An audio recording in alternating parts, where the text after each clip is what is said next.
Kilambakkam bus ஸ்டாண்டுக்கு பக்கத்தில் ஒரு 20 to 30 minutes டிஸ்டன்ஸில் ப்ராப்பர்ட்டிஸ் இருந்தால் சொல்லுங்க. நிறைய பேர் கமெண்ட் பண்ணியிருந்தீங்க. ஸோ உங்களுக்காகவே சூப்பரான ஒரு ப்ராப்பர்ட்டி தான் இந்த வீடியோவில் பார்க்க போகிறோம். கூடுவாஞ்சேரி ஜிஎஸ்டி ரோட்லேருந்து கரெக்டாக உங்களுக்கு 9.9 கிலோமீட்டர் தூரத்தில் இந்த ஒரு பிளாட் வந்து லொக்கேட் இருக்குது. இந்த மேப் லொகேஷன் உங்களுக்கு சைடில் கொடுக்குறேன். எவ்வளோ டிஸ்டன்ஸ் அப்படிங்கிறத பார்த்துக்கங்க இங்கிருந்து ஜிஎஸ்டி ரோடு. ஸோ இந்த பிளாட் வந்து உங்களுக்கு 1550 ஸ்கொயர் ஃபீட் சைஸில் 31:50 அருமையான டைமென்ஷனில் சவுத் ஃபேசிங் 30 feet வைட் ரோடோட அமைஞ்சிருக்கு. ஸோ இன்வெஸ்ட்மெண்ட் ரெசிடென்ஷியல் இது ரெண்டுத்துக்குமே இந்த ப்ராப்பர்ட்டி பர்ஃபெக்டாக சூட்டபிளாக இருக்கும். என்னோட பர்சனல் ரெக்கமெண்டேஷன் இது இப்போ இன்வெஸ்ட்மெண்ட்டுக்காகவும் ஃபியூச்சர்ல ரெசிடென்ஷியலுக்கும் பெர்ஃபெக்ட்டா சூட்டபிளா இருக்கும். சோ இப்போ நம்ம ஒரு பிளாட்டோட டீடைல்ஸ் மட்டும் தான் பார்க்கறோம். உங்களுக்கு இன்னும் ரெண்டு ப்ராப்பர்ட்டிஸோட டீடைல்ஸ் வேணும்னா ஸ்கிரீன்ல தெரிய நம்பருக்கு கால் பண்ணி பேசிக்கங்க. இந்த இடத்தை பொறுத்த வரைக்கும் இன்வெஸ்ட்மென்ட்க்கு எதனால இது பெர்ஃபெக்ட்டா சூட்டபிளா இருக்கும்னு சொல்றேன்னா இந்த ஏரியாவோட டெவலப்மென்ட் சமீப காலமா அபிவிருத்தமா இருக்கு.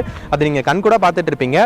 ரியல் எஸ்டேட்டோட ஹாட் ஹப்னு நீங்க போட்டாலும் சரி, இல்ல ஹாட் ஸ்பாட்னு போட்டாலும் சரி, கூடுவாஞ்சேரி தான் இப்போ சென்னை சரௌண்டிங்ல இருக்குது. ஏன் அப்படின்னா சென்னையில இருந்து நிறைய மக்கள் அவங்களோட தேவைகள் எல்லாமே பூர்த்தியாகிற மாதிரி இருக்கணும், அட் த சேம் டைம் கொஞ்சம் பீஸ்ஃபுல்லாவும் இருக்கணும் அப்படின்னு சேரும்போது இது ரெண்டுமே கம்பைண்டா இந்த கூடுவாஞ்சேரி சரௌண்டிங்ஸ்ல கிடைக்குது. நல்ல போர்ட்டபிளான ஸ்வீட் கிரவுண்ட் வாட்டர் கிடைக்குது. உங்களுக்கு நல்ல ஈஸி டு ஆக்சஸ் இருக்கு. சிட்டி உள்ள நல்ல எந்த சைடுல போனாலுமே நீங்க சிட்டிக்குள்ள கனெக்ட் பண்ணிக்கலாம். இப்போ இந்த நெல்லிக்குப்பம் சாலையை வந்து பாத்தீங்கன்னா கூடுவாஞ்சேரி ஜிஎஸ்டி ரோட்ல இருந்து ஈசிஆர் ஓஎம்ஆர் கனெக்ட் பண்ற ஒரு மேஜர் ஸ்டேட் ஹைவே தான். இந்த நெல்லிக்குப்பம் சாலையில ஆன் ரோட்ல இருக்கிற லேஅவுட்ல தான் 3 பிளாட் வந்து இந்த ஓனர் வச்சிருக்காங்க. இந்த ஓனர் கிட்ட டைரக்டா பேசணும்னா நீங்க ஸ்கிரீன்ல தெரிய நம்பருக்கு கால் பண்ணலாம். இந்த பிளாட் நம்ம பார்த்துட்டு இருக்க பிளாட்டோட டாக்குமெண்ட்ஸ் எல்லாமே பெர்ஃபெக்ட்டா கிளியரா இருக்கு. அண்ட் ரெசிடென்ஷியல் போகும்போது உங்களுக்கு தேவையான எல்லாமே இங்க இருந்து 15 to 20 minutes ஆக்சஸ் பண்ணிக்கலாம். School, college, hospital, super market, இல்ல ஒர்க் போறவங்களுக்கு ஒர்க் பிளேஸ்னு எல்லாமே இங்க இருந்து பக்கத்துல கனெக்ட் பண்ணிக்கலாம். அண்ட் மோர் ஓவர் கனெக்ட் பண்றதுக்கு நல்ல ரோட் ஃபெசிலிட்டிஸும் இருக்கு. அண்ட் அதையும் தாண்டி நிறைய கவர்மெண்ட் ப்ராஜெக்ட்ஸ் வந்துட்டு இருக்கு. இப்போ கூட பக்கத்துல இங்க இருந்து ஒரு 20 minutes டிராவல் டிஸ்டன்ஸ்ல ஒரு சூப்பரான பொட்டானிக்கல் கார்டன் 330 ஏக்கர் சைஸ்ல பிரம்மாண்டமா ரெடி பண்ணிட்டு இருக்காங்க. அது ரெடி ஆனதுக்கு அப்புறம் அதுக்காக வந்து பஸ் ரூட்ஸ், அதுக்காக வந்து பாத்தீங்கன்னா ரோட் ஃபெசிலிட்டிஸ்னு இன்னும் இந்த ஏரியா வந்து நல்லா டெவலப் ஆகும். சோ ஒரு 3 to 5 இயர்ஸ்லயே உங்களோட இன்வெஸ்ட்மெண்ட்ல இருந்து ஒரு 80 to 90% மேல நீங்க ரிட்டர்ன்ஸ் எடுக்கலாம். அந்த அளவுக்கு இந்த பிளாட் வந்து உங்களுக்கு ரிட்டர்ன்ஸ் கொடுக்கும். இது எல்லாமே வந்து பாத்தீங்கன்னா வாய் வார்த்தை கிடையாது. அத்தனை கவர்மெண்ட் ப்ராஜெக்ட்ஸ் இந்த சுத்தி வரதுனால தான் இந்த பிளாட் பேங்க் லோன் ஃபெசிலிட்டிஸ் அவைலபிளா இருக்கு. சோ பேங்க் லோனும் ஓனரே பார்த்து கொடுத்துறேன்னு சொல்லிட்டாங்க. So friends and family members யாராவது நல்ல ப்ராப்பர்ட்டி தேடிட்டு இருக்கீங்கன்னா இந்த பிளாட்டை ஷேர் பண்ணுங்க. கண்டிப்பா உங்களுக்கு ஹெல்ப்ஃபுல்லா இருக்கும். நம்ம சேனலுக்கு புதுசா வரீங்கன்னா மறக்காம சப்ஸ்கிரைப் பண்ணுங்க. இந்த மாதிரி சூப்பரா இன்னொரு ப்ராப்பர்ட்டியோட வீடியோட உங்களை வந்து சந்திக்கிறேன். நன்றி, வணக்கம்.